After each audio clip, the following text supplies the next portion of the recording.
এখন আমরা এই এমসিকিউটা সমাধান করাবো। বলা আছে a plus 1/a equal to 2 হলে এত এর মান নির্ণয় করো, এই সংক্রান্ত অঙ্ক। তো আমরা এইখানে কি পাবো দেখো তো, আমরা এইখানে যেটা দেওয়া আছে এইখান থেকে আমরা কি করতে পারি, আমরা উভয় পক্ষকে a দ্বারা গুণ করতে পারি। একে a দ্বারা গুণ করলে হবে a স্কোয়ার, আর প্লাস একে এই 1/a কে যদি a দ্বারা গুণ করো তাহলে a আর a কাটা থাকবে কত 1 ইকুয়াল টু 2 কে যদি a দ্বারা গুণ করো তাহলে হবে হচ্ছে 2a। তার মানে আমরা পেলাম a square plus 1 equal to 2a। তো এইখানে আমার এত এর মান নির্ণয় করতে হবে, যেটা দেওয়া আছে সেখান থেকে আমরা এইটা পেয়েছি, এইটার মান বের করতে হবে। এখানকার যেগুলো অঙ্ক আছে সবগুলো অঙ্ক একই নিয়মের অঙ্ক। তো দেখো আমরা এটারে কি করতে পারি, দেখো তো একটু নিজে চিন্তা করো তো কি করা যায়। 2a লিখলাম, এবার দেখো এইটা আর এটা থেকে আমরা কমন কি নিতে পারি, 3 কমন নিতে পারি। 3 যদি কমন নেই তাহলে এখানে থাকবে a স্কোয়ার আর প্লাস এখানে থাকবে কত 1 থাকবে, আর মাইনাস 2a আছে সেটা লিখলাম, মাইনাস 2a আছে সেটা লিখলাম। এবার আমরা লিখতে পারি কি দেখো 2a ভাগ দেখো 3 a স্কোয়ার প্লাস 1, দেখো a স্কোয়ার প্লাস 1 সমান আমরা কত পেয়েছি 2a পেয়েছি, 2a লিখলাম, আর মাইনাস কত পেয়ে এখানে আছে মাইনাস 2a ইকুয়াল টু আমরা কি লিখতে পারি দেখো উপরে 2a আছে আর নিচে দেখো 3 দুগুণে 6a, 6a থেকে 2a বাদ দিলে কত হবে 4a হবে। তার মানে আমরা 4a লিখলাম, a আর a কাটা 2 দিয়ে কাটলে এখানে 2 হবে, তার মানে থাকবে হচ্ছে 1/2। তার মানে অ্যান্সার হচ্ছে 1/2, ক নং অ্যান্সার, ক নং অ্যান্সার। দেখো অঙ্কটা কিভাবে করছি দেখো তো, সেটা হলো এইটা সমান 2 দিয়ে আছে, এত এর মান বের করতে বলছে। আমরা এইটাকে যদি আমার যেটা দেওয়া আছে এটাকে যদি আমরা a দ্বারা গুণ করি, a কে a দ্বারা গুণ করলে a স্কোয়ার, আর এখানে a দ্বারা গুণ করলে a কাটা থাকবে প্লাস 1, এই 2 কে a দ্বারা গুণ করলে হবে 2a। তার মানে a square plus 1 equal to আমরা 2a পেয়েছি। এখন এইটার মান বের করতে হবে। তো আমরা এইটা আর এইটার থেকে 3a স্কোয়ার আর 3 থেকে আমরা 3 কমন নিয়েছি, 3 কমন নিয়েছি, কমন নিলে পাই a স্কোয়ার প্লাস 1 আর এই মাইনাস 2a। এবার a স্কোয়ার প্লাস 1 সমান কত, a স্কোয়ার প্লাস 1 সমান 2a বসাইছি, 2a বসাইছি, ক্যালকুলেশন করলেই আমার অ্যান্সার চলে এসেছে। মজার না? হ্যাঁ মজার অঙ্ক। এখন আমরা এই অঙ্কটা সমাধান করাবো। বলা আছে y minus 2/y equal to 2a হলে এত এর মান নির্ণয় করো। আগের মতোই আমরা যে কাজটা করবো সেটা হলো যে এই আমরা উভয় পক্ষকে আমরা y দ্বারা গুণ করবো। y কে y দ্বারা গুণ করলে কি হয় y স্কোয়ার মাইনাস এখানে y দ্বারা গুণ করলে y আর y কাটা মাইনাস 2 হবে ইকুয়াল টু কত আসে দেখো কত আছে এখানে, আমরা যদি y দ্বারা গুণ করি হবে 2ay হবে, 2ay হবে। তার মানে আমরা পেলাম y square minus 2 equal to 2ay, কিন্তু নিচে আছে কি y স্কোয়ার মাইনাস 2ay আছে, তাহলে এইটার এই পক্ষে নিব, 2টারে ওই পক্ষে নিব, তাহলে আমরা পাবো হচ্ছে y স্কোয়ার, এটা প্লাস আছে এই পক্ষে আসলে হবে কত মাইনাস 2ay ইকুয়াল টু 2 হচ্ছে মাইনাস, পক্ষান্তর করলে প্লাস হবে। এবার দেখো আমার এইটার মান বের করবো, এইটার মান বের করবো। আমরা যেটা দেওয়া ছিল সেখান থেকে আমরা এইটা পেয়েছি। এখন দেখো আমার 6a আছে, 6a লিখলাম, ভাগ দেখো y square minus 2a, y square minus 2a সমান আমার কত পেয়েছি আমরা 2 পেয়েছি, তাহলে 2 আর মাইনাস 1।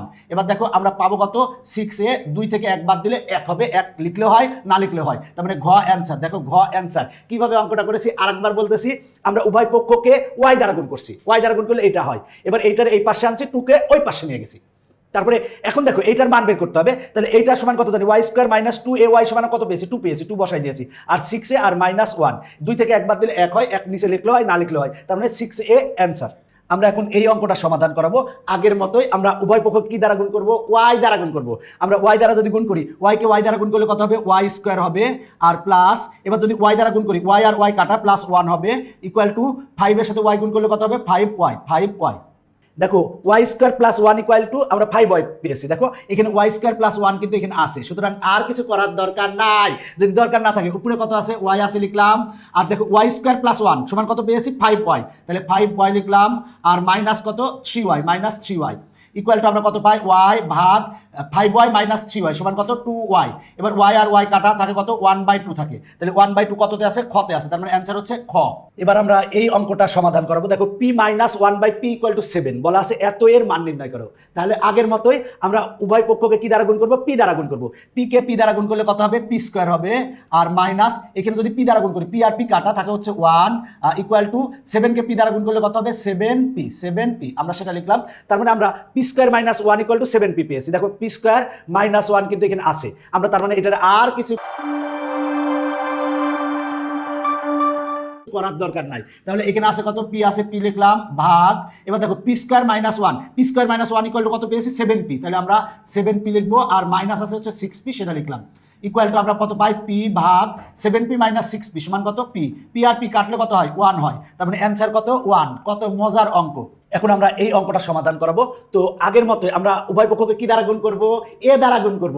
এই যে নিচে a আছে a দ্বারা গুণ করব, a কে a দ্বারা গুণ করলে কি হবে a স্কোয়ার হবে, আর এখানে a দ্বারা গুণ করলে a আর a কাটা থাকবে হচ্ছে plus 1 equal to 4 K a দ্বারা গুণ করলে কি হবে 4a। এখন দেখো এখানে কিন্তু a স্কয়ার প্লাস 1 আছে, তার মানে a square plus 1 equal to 4a আমরা পেয়েছি। এখন তাহলে আমরা কি করব, উপরে a আছে সেটা লিখলাম। এবার দেখো a square plus 1, a square plus 1 সমান কি লিখবো, 4a লিখবো। তাহলে 4a লিখলাম আর প্লাস হচ্ছে a, প্লাস a। এবার দেখো আমরা a ভাগ 4a প্লাস a সমান কত হবে, 5a। এবার a আর a কাটা ইকুয়াল টু থাকবে কত, 1/5। 1/5 গতে আছে, তার মানে গ অ্যান্সার। দেখো এখানে আমরা 60 নাম্বার আগের মতোই কি করব, সেটা হলো উভয় পক্ষ কি দ্বারা গুণ করব, পি দ্বারা গুণ করব। পি কে পি দ্বারা গুণ করলে হবে কত, পি স্কয়ার, আর প্লাস পি দ্বারা গুণ করলে পি আর পি কাটা থাকে 1 ইকুয়াল টু 5 কে পি দ্বারা গুণ করলে হবে 5p, তার মানে P square plus 1 equal to 5p। এখানে কিন্তু পি স্কয়ার প্লাস 1 আছে, তাহলে এটার মান বের করব আমরা। তাহলে আমরা উপরে পি লিখবো, পি লিখলাম ভাগ, এবার দেখো P square plus 1 equal to কত বলে লিখবো, 5p লিখবো, 5p আর এই প্লাস কি পি, প্লাস পি। এখন আমরা কি লিখতে পারি, পি ভাগ দেখো 5p আর p যোগ করলে কত হবে, 6p।